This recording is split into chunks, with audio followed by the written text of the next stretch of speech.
Hi, everyone. Thanks for joining today. We really appreciate your time. This is 5 lessons every new equipment finance company should know webinar. Um, so, so this is really about starting new equipment finance company, which is much different than it is today. The technology is different.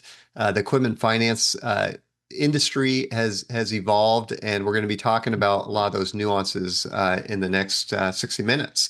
This session really explores 5 hard-earned lessons from the folks from Elm Blue, Sage Creek, and Capitus on what really matters in building a new company, equipment finance company from scratch.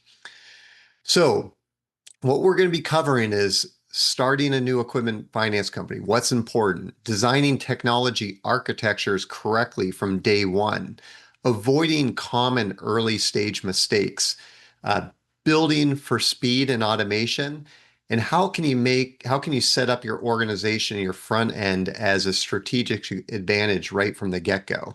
The neat thing about this conversation, it's not all the things we did right. We try to kind of dig into some of our challenges and some of the mistakes we made too, and so hopefully you can learn from all of those. So, well, let me introduce who's participating. So we've got Greg Burden, who's the co-founder and CEO over at Elm Blue Capital. He's got 20 plus years of equipment finance, scaling sales, operations, and business strategy. His career came in through a very creative company, Direct Capital at the time, got acquired by CIT, which got acquired by First Citizens Bank before starting Elm Blue Capital. He has deep expertise in credit, portfolio management, and operational leadership. Next, we got Dan Thompson from Capitus. Dan and I go back about a decade now on a couple of his startups. So he's got 25 years in small ticket equipment finance experience. You look much too young for that, Dan. Um, part part of management teams that successfully launched 3 equipment finance companies in the last 12 years. He's built credit and risk infrastructure from ground up across multiple ventures, and he's got expertise in credit and risk, collections, capital markets, vendor programs, and operational workflows. And we also have Ethan Keeler. So Ethan is the co-founder and president of Sage Creek Capital. He's a former vice president and relationship manager at PNC Bank, managing a $130 million commercial loan portfolio. And he came up through PNC's corporate banking development program, where he learned structured underwriting and financial modeling. And so welcome, Ethan. Last, we've got Tim. Tim is the customer success manager here at Nortech. He's got 15 years of fintech experience. He's got four plus years in equipment finance, all here at Nortech. And his career has kind of progressed through, working with clients, being a solution architect, implementing loan origination solutions, to leading the team that does that, to now he's the customer success manager here at Nortech. And he's really focused on bridging business needs with technical execution. So he actually worked with all 3 of the companies that are on this webinar on the implementation side. So he'll be able to share, from his perspective, as well as some other startups he's worked with. And lastly, I'm the CEO founder here at Nortech. Boy, I've been in the industry for 20 plus years as well. And with that, let's go ahead and kind of jump into the different questions. So, one of the first lessons learned that as talking with the group was speed to market validates strategy. So we're going to kind of dig into that. It's not the goal is not imperfection. The goal is learning through execution. And so to start out with, when starting well, actually, let me back up.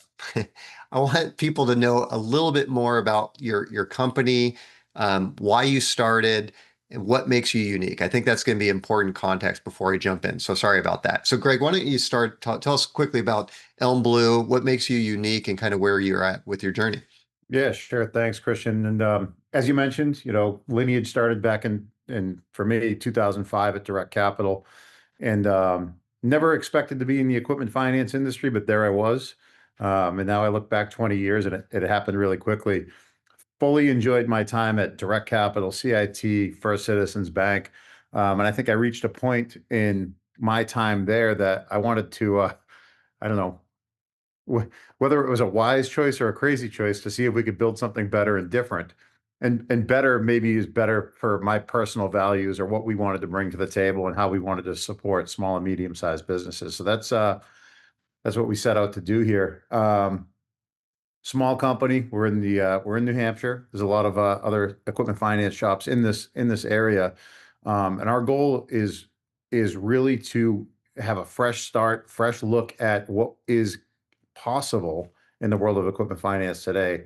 And we just saw a massive amount of opportunity with whether it's third-party tools, automation, and the technology that's out there today to be super nimble and really support our partners from what we've seen, from our lineage. And yeah, the goal is keep growing as quickly as possible and do it as efficiently as possible and really look out for one another along the way. Well, thanks, Greg. I mean, you guys are executing very well, and it's great to see your success and growth.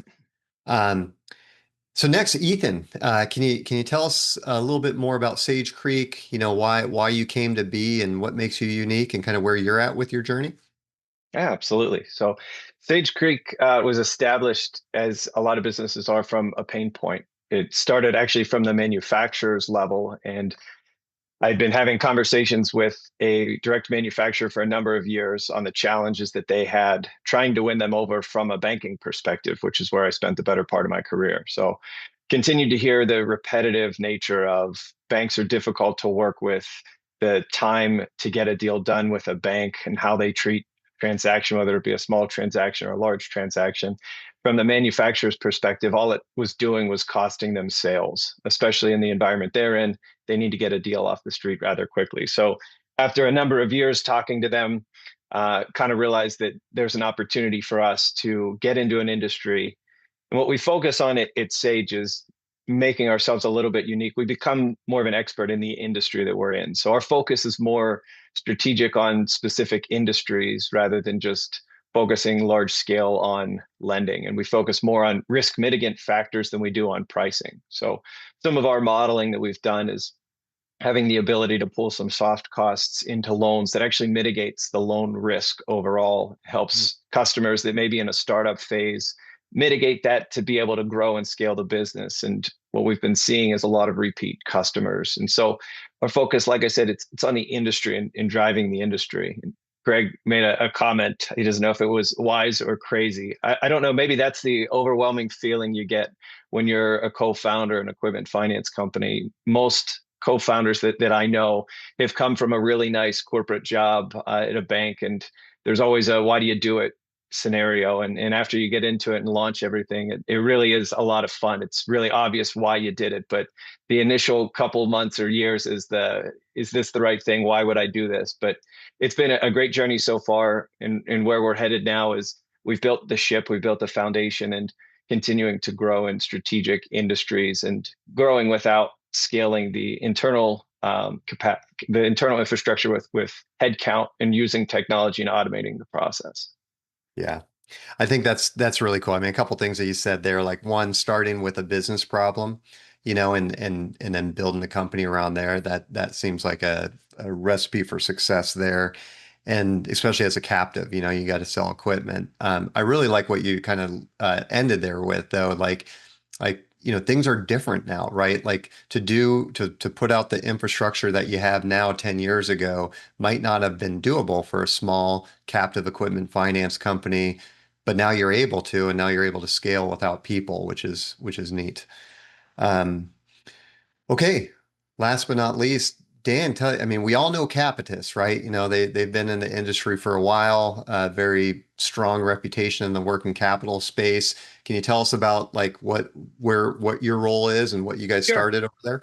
Yeah. So again, as Christian said, they've been around 20 years, working capital. They're very good at deploying capital to small businesses, and they really embrace the concept of small business lending. And so when I started speaking with them, they were very engaged in other specialty lending channels, and equipment finance was at the forefront of it. So we had some good conversations. I joined them in September of 24, and we went live in June of last year. And the model is very similar to what I've done before. Again, it's small ticket, vendor driven.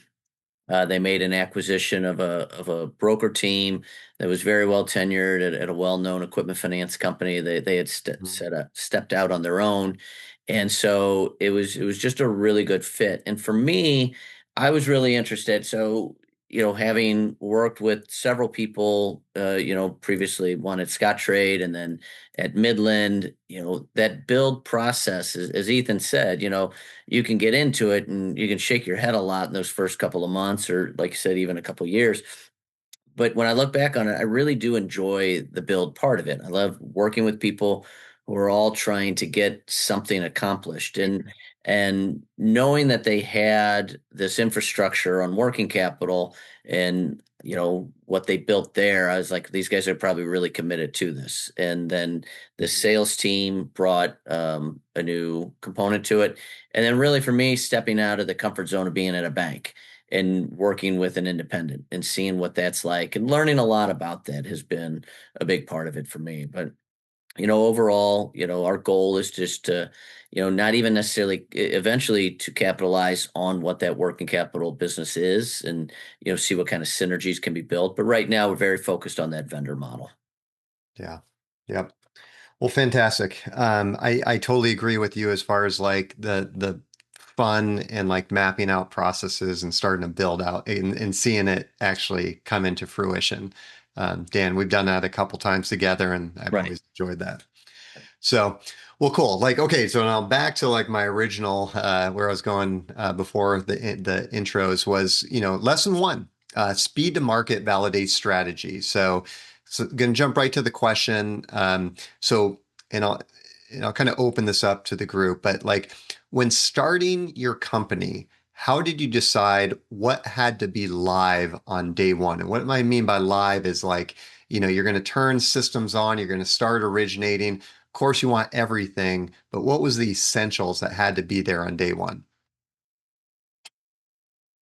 I'll jump in. So, for me, and this isn't wildly inventive, you need to be able to receive an app, enter the app, make a decision on it, record that decision, prepare docs, fund it, and book it. And there's a lot in between there. Mhm. There's a lot of automation that can be built, should be built, but at the end of the day, if you get that basic footprint is what most companies still have, whether it's via the phone and doing that, you still have to have that infrastructure, and you're always balancing, in my mind, the nice to haves versus the need to have. But at some point, you do want to turn it on and you have everybody work, and then you step back from there. Yeah, Yeah. I would agree with Dan. One of the first questions that we asked ourselves when we got started is, what is it that we need to look at, right? And it was always a matter of consistency for us. So when we were looking at it, the first thing we went towards was the design of the customer facing application. Looking at being a bit of a captive as we got started, there were some kind of unique things that we wanted to ask the customer, but we also wanted to make sure that we weren't deterring them from completing the application. And so that was really strategic on our end to look at who our target was going to be, and having some startups in there asking and mandating questions that be filled out that customers didn't have yet caused them to give us an incomplete app. We never even got to having the conversation with customers. So Mm. to me, it was important to first thing was let's get a contact, an email, and a name for whoever's trying to get an application. And then from there, you continued to, as Dan said, refine the process. But it was Mhm. always a matter of getting consistent information, getting the ability to be able to go back to the customer if they got scared off from the application and talk them through it and help them finish it. And what we were collecting in that initial application was all the information that we were going to be able to use to make our decision on if we did the deal or not. Yeah. It's a great point. I mean, gosh, if you turn on the systems and you kind of scare away everybody from the get-go, it's hard to start a business that way.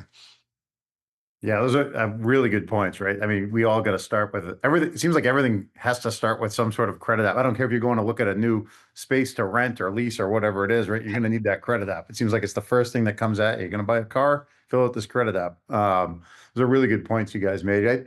I think, you know, I'll take it back even a little bit prior to where I think we all get to this point, that point, right? Is we wanted to figure out what was our mission going to be and what were the values that we wanted to bring to the table. And, you know, just like both Dan and Ethan said, right? Once you know your mission and what value you're trying to bring, that starts to craft some of those. What do we look like when a customer first hits our website? What do we want that credit app or whatever it is to show? That might be your very first interaction with a new potential customer, vendor, whatever it is. So define our mission, our value, where we want it to be the same, where we want it to be a differentiator from what's out there today. And just starting there for us with, you know, branding sessions and you know, I'm fortunate, fortunate or unfortunate. I think I'm fortunate. My spouse works for like a global design firm, and she really boiled it back for us. We did a whole bunch of working sessions before we even had a name, right? It was like, well, what do you want to be? You know, what does your voice look like? What does that do? And that started to craft a lot of those early stage things of what do we need first? And that fed into things like you guys said, like how do we design the credit app so it matches our brand? Hmm. Yeah.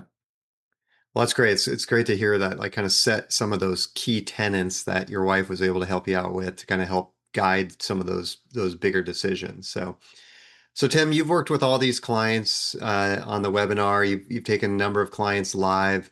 Um, from your perspective, like what's super important on day one?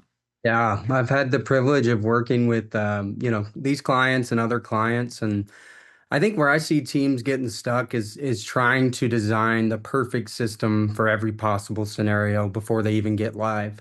So whether it's, vendor deals, direct deals, small ticket, large ticket, PG, corp only. So it's really like these guys said, getting down to that target.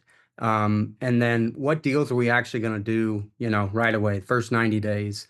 So if you're going to focus on vendor driven business, then your workflow should match that. If you're not going to do vendor programs right away, then maybe don't spend the time building out a portal, for day one. So I think what I've seen is the consistency across a lot of these clients is the companies that have the success are the ones who thought through that and they were able to make decisions, go live, and then iterate fast based on the real deals and the feedback. Yeah. I think what I'm hearing consistently is you're not going to know everything on day one.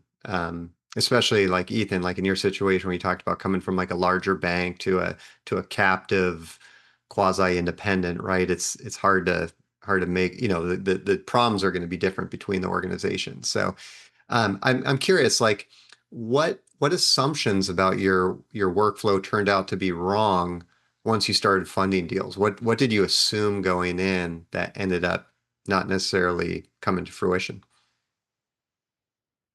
I could draft right on some of the things that we just talked about, right? An assumption that you had to build everything and have everything complete and ready to go and think through every scenario before you start getting to work, right? Mhm. Um, you can focus on, well, I know because we've been in this industry so long, you've seen all these fringe cases of these scenarios and how it can impact the business. So sometimes you can get distracted along the way about what you need to build versus what is just table stakes. And I think focusing on especially early terms, focus on the table stakes stuff, Yeah. and not build for those fringe solutions. There's a lot of things that we've spent time on that ended up not being necessary, or maybe we built them too early. Yeah. I think one of the things that I assumed would be right, and this was probably one of the biggest mistakes that I made, was that the information the customer was putting in was going to be correct.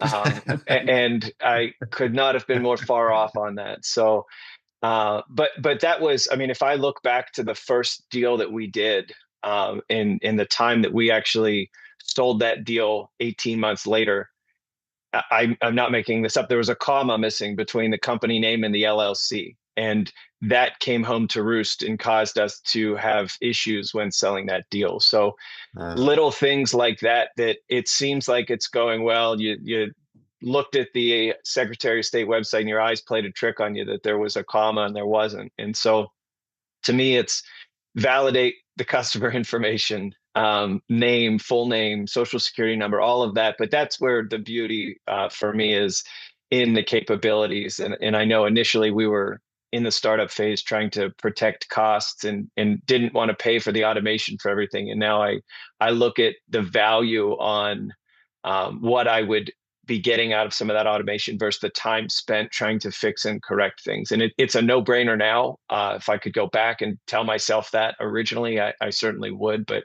it's, to me, it was the customer information is not always correct, even though you may hope and assume it is. Always be validating it. yeah. Seems like an easy thing. Mistake's not the right word, but easy decision to make, right? Because like it's expensive to start a company from scratch. You're paying salaries and paying software companies and services for well, and you got no revenue coming in, and so you are trying to make those strategic decisions. But so yeah, I mean, I hope you give yourself a little grace on some of those mistakes because they're bound to happen.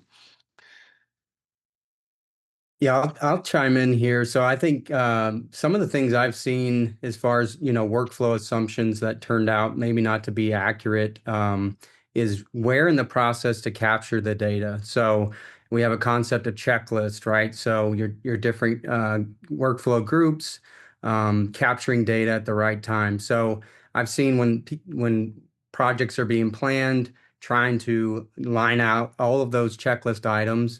And then now you have automation in place, and that takes care of some of those. So you're having users go and say, SOS and PG information when automation already did it. And then the flip side of that is I've seen where deals are getting too far down the line, and there's a lot of communication back and forth, and notifications and chatter and email. We need this data. So then it's like, okay, we made a wrong assumption. We need to add a checklist item to capture that. So really, it's trying to get the right mix of planning that up front and then getting that feedback and getting it once you go live. Yeah, Great. for me, Christian, it was, and again, this is the learning curve, bank to independent, was assuming that the funding process would mirror that of a bank, and it doesn't. I mean, it's close, but there are definitely different reporting requirements that I had not anticipated or built out, and it falls into you don't know what you don't know. The Mm, treasury team at Capitus, they know how working capital works. I think they made some assumptions we would work the same. I made some assumptions that this would be like mm, a bank, and then all of a sudden you're ready to fund a deal, and everybody's pointing fingers and saying what they need at that point in time. So it's, mm. you know, sometimes it's knowing when to bring people in and when not to bring people into the conversations. Yeah. Great points. Okay, moving on to lesson two. Building for scale and automating by default. I think like one thing that the group talked about early on, which is kind of cool about starting a new organization, is for everyone on the webinar has worked for larger organizations. And sometimes when you try to automate an existing process, you end up with a bunch of for lack of better words, naysayers talking about edge cases on why the automation won't work, right? But I think like as a new company, you've got the opportunity to say, hey, no, we're just going to default to automation. Things are going to work automatically unless there's a reason not to. So kind of like on that theme, how did you guys think about automation at the beginning? What was your thoughts around it? Like, was that just process you guys decided to defer to kind of later stages, or is that something you try to incorporate from the beginning? I don't For oh, go ahead. Go You ahead, Greg, if you want it. Go for it. For us, it's Sage, the way that we were started. I mean, that was our competitive advantage was automation. And so coming from the big bank mentality, again, I enjoyed my time there, but at a bank, you're treating a $50,000 transaction the same way as a $1 million transaction a lot of times, with the number of eyes that are on it, number of touches throughout the life of that transaction. So for us, it was focusing on smaller scale deals, small ticket items, and ones that were consistent in structure, in being part of a particular manufacturer in particular industry that we served. It was easy. Each deal looked very similar in nature. So building the automation around that, to Christian's point, when you're not recreating things, it's very easy to implement it. So the goal was, let's implement it from the beginning and see how far we can scale with fewer headcount. Obviously, you've got to add headcount as you grow, but I took it as a personal challenge, and it's been a lot of fun to see where we can take the business and how few of touches you have to have on a particular deal. There's, in my opinion, I'm always going to have some human interaction on a deal at various stages of the deal cycle. But if that human interaction is just pulling up a summary tab to verify things, it makes the number of touches a lot less and makes that deal flow through a lot more. So it's a lot easier to scale the business. And that was the focus, is let's create it from day one so that we can scale and add features as we grow. Mhm. Yeah, we had for us it was we always knew we were going to be highly automated. I mean, the founders of this organization, we came from that direct capital lineage, which I think, was a highly automated business, and that carried on through CIT and First Citizens Bank. But over time, there's a lot of other pieces that get layered in and added on over time. You're part of a bank now. There's a lot of changes, right? And always continue to innovate throughout all of those organizations. But when you've got a lot of legacy processes or you're merging companies together, it becomes very difficult to automate certain things. We were I mean, we were, no customers, no vendors when we started building up this new business. So it's nearly, I couldn't imagine a complete scrap rebuild to start over again of an existing business. It's extremely, extremely challenging, right? The business needs to continue to operate while you're doing that. We were, founding a new company. You're very fortunate. You're building all of it from the foundation up. The other thing that I'll say is a fortunate thing when you're really new and you're starting a new business, there's a scarcity of resources in people. There's only a few of you there. So focusing on automation for those tasks is almost, it's like it's necessary. Otherwise, you're going to be working ungodly hours in order to keep up with things. And the automation, back to that accuracy, which came up earlier. Business owners have a tendency to put strange information on a credit app. So what can we drive for automation? So every deal that doesn't come in, I've got to manually go find the SOS, go to individual states and pull that stuff to make sure it's accurate. I mean, automation is just, I mean, obviously, I mean, it's a massive time saver, but also just driving accuracy is really important. It all starts back to, like we talked about the last thing, like the credit app. The more accurate you get the information at the intake, the better it's all going to be, because it'll come home to roost somewhere someday. Yeah, good point. I just got back from Japan, it kind of makes me think of like the TQM stuff that came out in the Toyota manufacturing process, get that. This is a manufacturing line, get it right at the beginning, right? It's going to save so much more cost than at the end. Yeah, we look at it like that. I mean, I think it was Dan who mentioned earlier, like, I don't know that the process of equipment financing, what has to happen, I don't think it's changed that much. It's just how you get there that changes, right?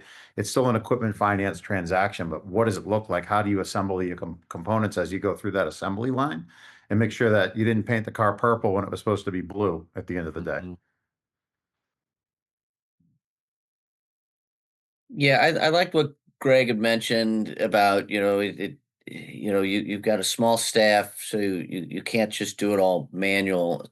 And coming from a bank, where they talk about efficiency ratio all the time, how much do you spend per dollar, or how much do you spend to make a dollar? And, And so for me, I always think about, it's always, I think, do less with more, or do more with less. Sorry, not the other way around. But uh, I was lucky that Capitus, being the size they are, they've instituted a lot of automation on that working capital side. So I could talk to people over there and kind of explain what we would do and learn from that. And for them, it's a lot about capturing data. They look at a lot of, different ways to underwrite these working capital apps that are just coming in at hundreds and thousands of a day. And it was like, okay, if we could figure that out when we grow, then we've taken care of some of that already. Don't get to that level and then decide to automate. So it is a lot, but you have to think about it. We're looking at things now on the back end. Just we outsource our servicing, so there's a whole process to get that servicer information, and it's a lot of clicking and dragging. Well, we've engaged internal resources to have a bot do that. And if all of a sudden you can just click the button to book it, and now you no longer have to click and drag, you just move on to the next deal. And I know a lot of automation is focused on front end and processing, but it is good for us to look at that back end also to see how that gets managed. Yeah, great points. I think like one thing that you guys all three had, which is probably understated, is just the commitment from your investors and leadership to make the investment, because it's probably pretty easy to just like do things manual, right? For that first credit app you talked about, Ethan, right? Like you could have just done that on paper, right? It would have taken just as much time on paper, you know, but it's not scalable. But you guys had the discipline and the leadership commitment from your investors to invest in automation from the get-go. Yeah, I think, the other thing with workflow, you mentioned Toyota or any like manufacturing type of environment, like a lot of whether it's automation, tools, whatever it is, it has a lot to do with like your quality of work life, right? So if there are things that I can do or we can do as an organization to make sure that the people working at our enterprise, working at the company are happy, fulfilled, they're doing things that they enjoy doing. If we can build tools to take some of the monotony out of the day-to-day job and allow people to think and be active and solve for those fringe cases. And I think we've all been around long enough, so we always like something that's a really weird, strange challenge. It's like, oh, great, this thing's really bizarre. Let me figure it out, right? Those are the times when sometimes automation doesn't always work. You probably had some tools that got you to that point, but the quality of the work, I think, and the enjoyment too, is like you can focus on the things that matter for the people that are part of the organization, and you can solve a lot of those fringe things with automation. So Yeah, great point about the quality of life and quality of, wanting to come to work and help you recruit. Because what you guys are up to like 30 people already now, Greg, and yeah, yep, yeah. I mean, and more open recs out there. So we're fortunate, but again, there's no way we could continue to hire. We've had a very rapid pace of hiring over the last year. We wouldn't be able to do that if we didn't focus on a lot of the automation up front. We wanted to build the thing knowing that we were going to scale our staff and make it Mhm. easy, repeatable, reduce error rate. So it's expensive, it's time consuming to set things up early on, but I think our mission, it made a lot of sense to do that for us. Mm. Well, let's talk about the opposite, okay, or the other side of things. It's avoiding over engineering and focusing on ROI. I mean, because there probably are a number of edge cases where you could automate everything, right? Like you kind of were saying, the stuff that you want to go to humans. Um, and sometimes it takes a lot of discipline to not invest in things that you want to. So how did you ensure you did not spend time designing for situations that rarely occur?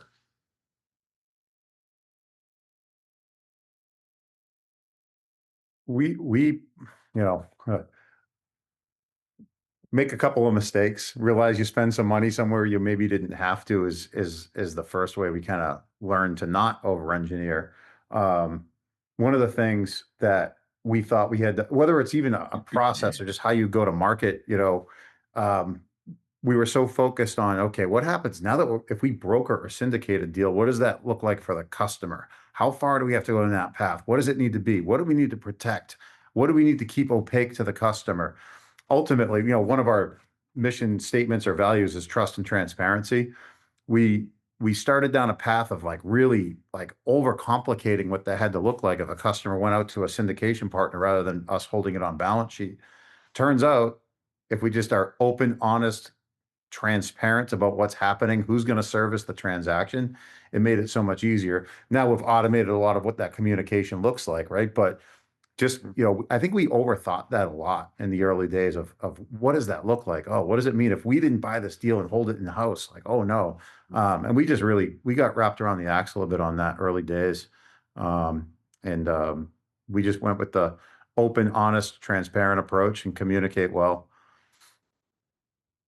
Yeah, I'm not sure as a startup there's a way to not constantly over engineer things. I mean, hindsight, now I look back and I'm like, yeah, that was a lot of time spent on something that we don't use. And early on, as we're trying to embrace technology, but being a small shop, there was a lot of concern on, are we going to miss something? Is something not being analyzed the right way? So a lot of models were created. And when your sole focus is on one or two or three manufacturers initially, you want to try to customize as much as you can for them. And I think that's where our biggest challenge was as we got started, is we tried to design our system around the manufacturer versus finding the middle ground with strategic vendor programs that were a win for both parties. But I know in working with Tim, the scorecard was a big one for us. We had a vendor agreement in place with one of our vendors, and it essentially allowed us to take on a little bit more risk for deals because of what they were willing to stand behind it for. Well, rather than recreate a scorecard, there's ways to kind of look at it at high level and have that proper vendor program in place. So Tim was very good in the initial integration to talk through, let's see about having a standard scorecard, and then if you want to automate down the road, but like we talked about earlier, what are the priorities to get started, and what your credit profile is, so you look at it that way. And then again, for the customizations that we did, we spent all this time customizing it, and 6 months later nobody was looking at the scorecard that we had. So you learn over time from lessons. Unfortunately, sometimes they're the hard way, but I think if your core foundation, and we had to ask ourselves the question of where do we want to go versus where are we today? And at that point, that today was one or two key vendors, and the thought was, okay, where do we want to go? And that's when we really started to not focus on over engineering things, but making them fit within what we needed to make decisions and move forward. Yeah, I think I mean, like Ethan said, it's very easy to go down the path of, I mean, especially as the rate at which technology is changing and different things, that the answer seems to be automation. And as Greg mentioned earlier, what we're doing today is not that different from my first job in the industry at, 25 years ago as a credit analyst, but it's how do you do it? And so there's a lot of times where that automation makes sense. But one of the things I think is important as a group, when you're looking at it, I think it's good to have competing personalities, and it's okay to have the one personality say why. What is it going to do? And you need to have that open and honest dialogue. It doesn't mean that person's right for saying it. It doesn't mean the person proposing it's wrong, but you have to be willing to kind of walk through it to its conclusion and go, all right, yes, you're right. This will lead to this, but you have to have everybody buy into it. And that scorecard example is really good, Ethan, because it sounds like this is what you're going to do, but yeah, if you find out people aren't using it, then to what end, right? Mhm. That why question is so great. I I was on an implementation. We were in implementation for some third party. I don't remember what it was. We were implementing something. And I was going through the process with the person implementing the solution, working through Salesforce and things like that. And there was something that I don't remember what it was. I asked for something of this implementation person. I said, well, I wanted to do this and this. I said, why? And I had a really hard time answering that question. And at first it was like, oh, that was a little bit jarring of them. Like, why are you questioning? I'm spending all this money on your solution. Like, what do you mean why? Because I want it. But that understanding the why is like, that makes you think differently about it. We always try to focus, like, what is the outcome? Like, what is this work that we're going to do? Try to produce, like, what's the outcome and what's the impact? So I think about, what success is it? What is it going to ultimately drive? But you have to be hyper focused and like really try to think that way sometimes. And again, someone just asking you, why do you want to do that? It can make you think differently.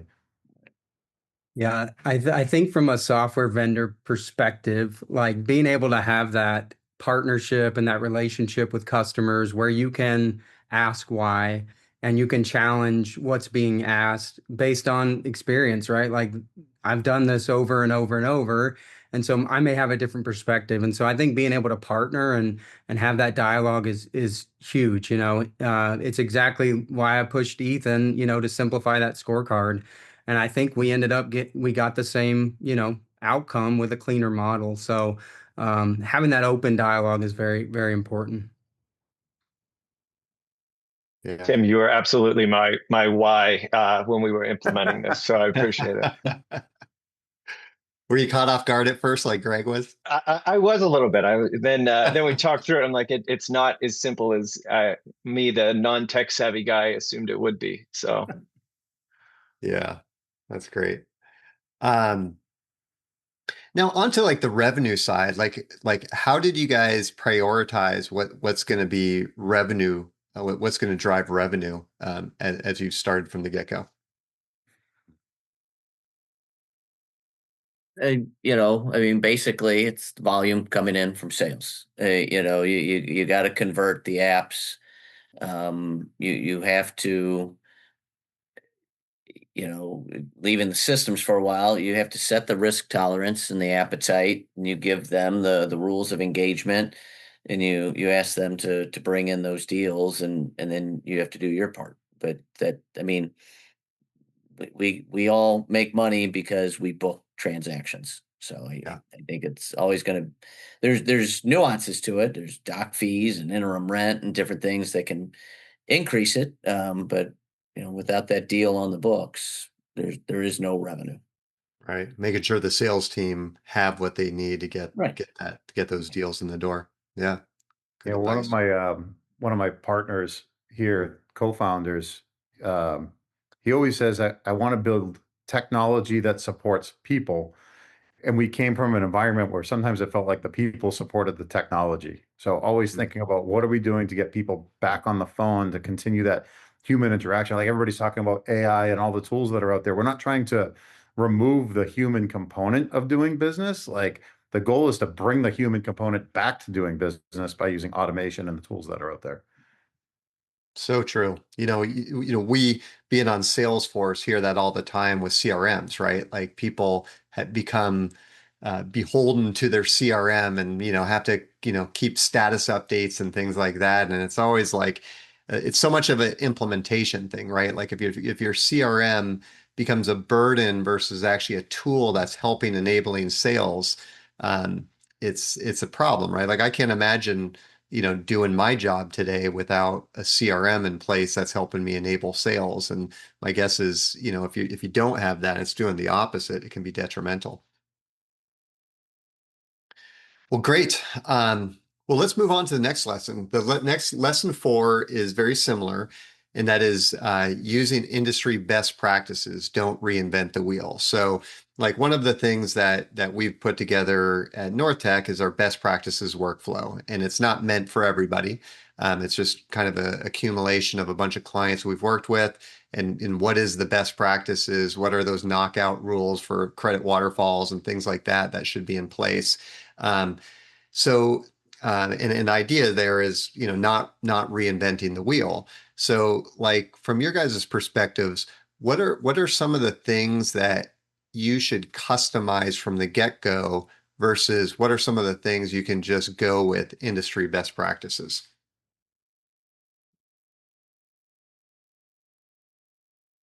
Maybe I'll start with you, Dan. What's your thoughts Sure. on this? You've done this. Yeah, I mean,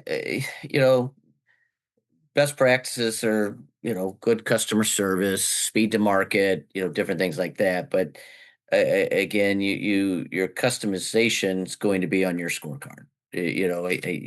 How you underwrite, what is your, rule on comp credit? What is your rule on FICO? And, you know, I'm going to be different than Ethan, and Ethan's different than Greg, and that's good. That's what we should be. That's why the market gets served. But there's always crossover and so forth. But somebody's going to choose to do 100% auto decisioning, or somebody might auto decline, and you kind of have to figure out where do you fit into that mix. But for me, the scorecard is critical. That has to be yours and yours alone. Mhm. It's going to look very similar to a lot of other people's, and the best practice right now, I think, is a lot of people are doing scorecards. So you copy the concept, but make it your own. Yeah, yeah, you got to figure out what's your niche, what's your lane there from a credit Mhm. standpoint. Yeah, I would agree with Dan on the scorecard metrics. I would say looking at the opposite side of things, what to not customize, things like the documentation. And that was again looking at the first deal we did to actually selling it a year and a half later.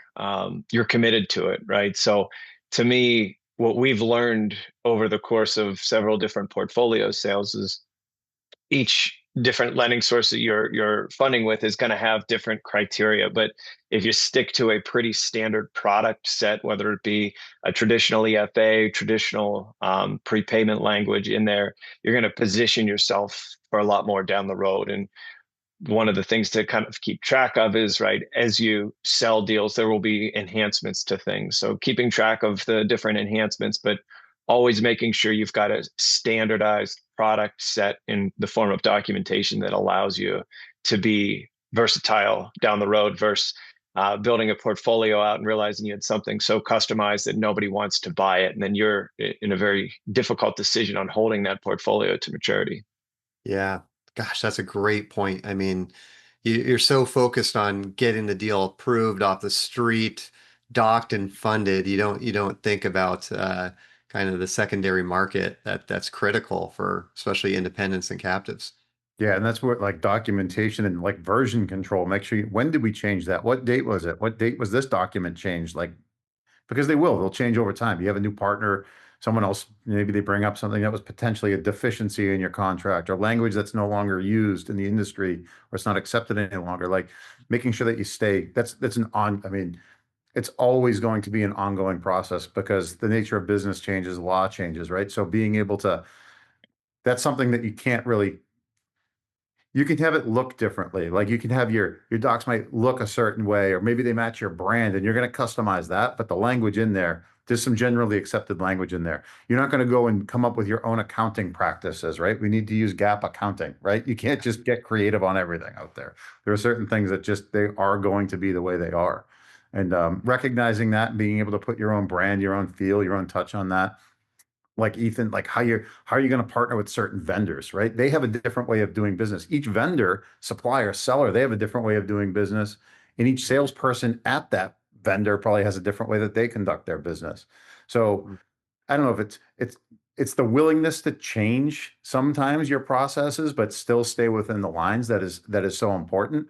And Dan, I like what you said about you're going to have your custom scorecard. Everybody underwrites to a certain threshold. And it's very, very difficult to be one thing for, you know, everybody. You can't, it's very hard. That's why we partner with each other in the industry. And that's why we have sessions like this to share best practices. Otherwise, there'd be one finance company. You only need one. That was it. One done. They solved everything. We're all set, right? I think in the industry, it's a small world and we all learn from one another and we partner well with each other. And you don't need to be the one shoe that fits every single person out there. It's just not, it's not a reason, you want that window big, right? You want to be able to cast the widest net, but it's not realistic to be every single deal is going to fit your window. So true. So much in what you said there, Greg. I mean, just understanding your niche, understanding your value proposition, especially as a startup, right? You're a small company. It's not like you're going to be able to solve all the problems. So staying disciplined with that is super important. So, well, fantastic, guys. We're on to our last lesson, which is lesson 5, building a culture of continuous automation. There's some great discussions that we had in our pre-session on this one. So really can take this wherever we want to go. But the question is, and don't feel like you need to stick to the question, is what did you change after being live for 6 to 12 months? And like, how did you get there? And Greg, I know you kind of had some, Well, I was just thinking about, even just getting rid of the sticky Post-it note wall and moving it to a Jira board. That was one thing we changed, right? It helps that's help cool, manage man. that stuff. I don't know, man. A lot of things change over the first period of time. I don't know if this is directly correlates, but I'll share it anyway. When there were 3 of us, there's 3 of us, and we're processing deals together, and we were sitting all in the same like room, like right next to each other. I remember Hey, that. Yeah. can you look at this? Can you pull credit on that? What do you think? Right. And we realized when we're trying to build these systems so we can scale, right? So one of the things we changed after a few months in is we stopped sitting so close to one another.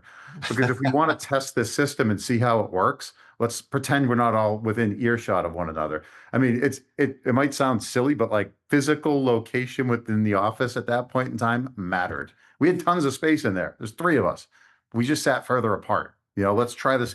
Use the features in Salesforce, use Chatter, use whatever tools you have, use the checklist. Let's see how that goes. Yeah. Again, maybe it seems like a small, silly, obvious thing, but like if you're going to put people into the system, you should try it out. Yeah. Great way to pressure test things. Love it.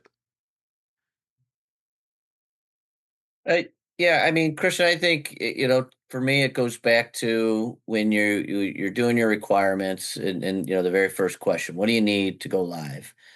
But you probably have a list as long as your arm of things you want, and so then you begin to visit back the nice to have stuff, and even the need to have that you didn't do. And the term I used when we were talking earlier, and it's your term, is you revisit everything you did and you go back to that parking lot, the things that, like, okay, this isn't day one, let's put it over there. And you start to revisit it and be like, all right, are we ready now to do this? We've got this process, whether it's 70, 80, 90% where it should be, or even 100%.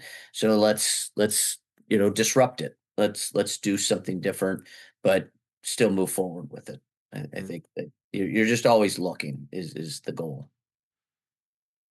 Yeah, for us it was defining roles, right? And so as each deal moved through the deal cycle, it was defining what is responsible for each individual. And again, being in the earlier stages of hiring people into those key roles, it was, you need to know what you want them to do. They need to know what to do and when to do it. And that to me is the really important part. And one that, being earlier on in the integration with NorthTech, is we're still kind of defining those key triggers so that we know when a deal stops.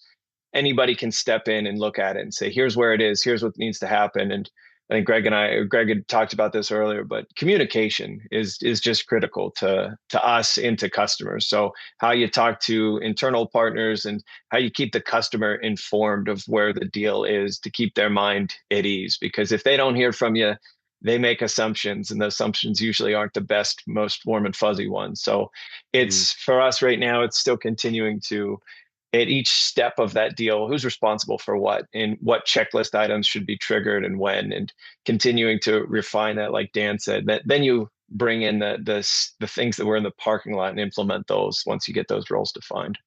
Mm-hmm. Yeah, and I think, that parking lot concept is great, right? Like you do have to go revisit it. Eventually your parking lot's going to be full. You can't fit any more cars in it, right? You got to go back and continue to revisit that. Some of it may be relevant, some of it may not be any longer. Sometimes you're going to build something that's an interim step. You know what your end goal might be, but today we need this. And sometimes it's okay. Sometimes the MVP or minimal viable product. Like I feel like that gives that a disservice. Like if it sounds like worse than it really is. Sometimes the MVP is good enough for now, Yeah. as long as you don't lose sight of where you might want that to go down the road. There's going to be things that you do that are going to be throwaway work. Maybe it's not. It's not always throwaway work because you're probably going to learn something along the way. Yeah. Yeah. Yeah, one thing that like especially, you guys that came from all three of you guys came from larger banks, right? And I think that, one thing you hear consistently with larger organizations is the like why complain or why not just accept it? Why not just do this stupid manual task that I always do because nothing's going to change, right?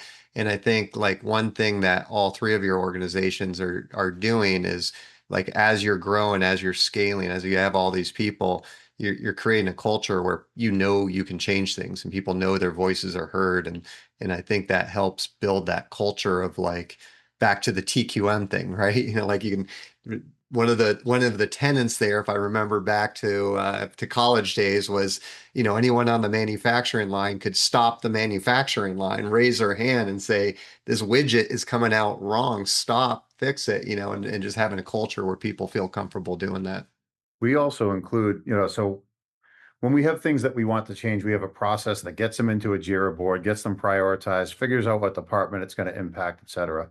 We review that on a weekly basis today. And like each department's represented in there. And if you can't make it, if I can't make it to represent operations, I send a delegate. And what I've found is by delegating to somebody else in the department, it also, I can't make it, you show up for it. It gives them a lot more visibility into the big picture of what we're trying to build. And I think that being inclusive around that, it's been a huge benefit to the culture and people feeling like they're heard and implementing change. It's great. Okay, well, I think we're down to just a couple minutes. I wanted to kind of reach out to the audience. It's amazing. We've had like really good, steady audience participation as far as drop rates go, which is always tough on a webinar, right? Yeah. Phew. So if anyone that's on has any questions, these are 4 great resources: starting new equipment finance companies, lessons learned.